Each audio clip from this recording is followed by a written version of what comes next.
খাবি, একটু ঘুরবি। এভাবে কেউ ঘরে বসে থাকে? ভালো লাগে না, ঘরে ঠিক আছি। ঘরে আর থাকতে হবে না, চল রেডি হইলে আমার মায়ের বাড়ি থেকে দুদিন বেরিয়ে আসি। আমি কোথাও যাব না ভাবি, তুমি যাও, আমাকে একটু একা থাকতে দাও। কি হয়েছে কি তোর বলতো?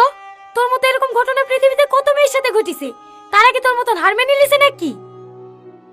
লেলে একটা ভালো জামা পরিলে দুদিন বেড়াতে গেলে সব ঠিক হয়ে যাবে।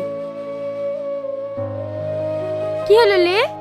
আমার আর বাঁচতে ইচ্ছে করে না জানো ভাবি, তোমরা পারলে আমাকে একটু বিশ্লেষণ দাও না। কি পাগলের মতো বকছি? কষ্ট কার জীবনে নাই? সবারই জীবনে কষ্ট আছে, তাই বলে তো ভেঙে পড়লে হবে? তোর কিছু হয়ে গেলে আমরা কাকে বাঁচবো বল দিনি? লে বুনলে জামাটা পরিলে 14 দিন বেরিয়ে গেলে সব ঠিক হয়ে যাবে। ভাবি তুই আমার লক্ষ্মী বোন না, আমার লেগে চো। ঠিক আছে, তুমি যাও, আমি রেডি হচ্ছি। আমার লক্ষ্মী বোন।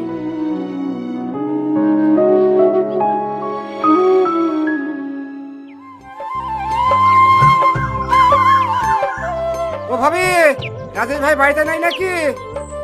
হ্যাঁ হ্যাঁ আছে, একটু আগে মাঠ থেকে এসে খাওয়া দাওয়া করে শুইলো। বসেন। হগো, ঘটক এসছে। মেয়ের খোঁজ পাইলেন ভাই?